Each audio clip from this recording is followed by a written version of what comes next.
মশলার মধ্যে বলক চলে এসেছে। এখন আমি এর মধ্যে মাছগুলো দিয়ে দিচ্ছি। মাছ দিয়ে মাছগুলো আমি আলতো হাতে বিছিয়ে দিব।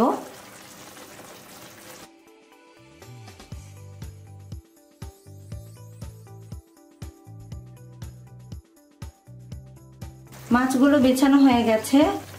এখন আমি চুলার আঁচ মিডিয়াম করে দিয়ে মাছটা ঢেকে রান্না করে নেব 6 মিনিট। ঢেকে দিচ্ছি 6 মিনিটের জন্য। ফিরে এলাম 6 মিনিট পর। রান্নার এই পর্যায়ে এখন আমি চুলার আঁচ লো করে দিয়েছি।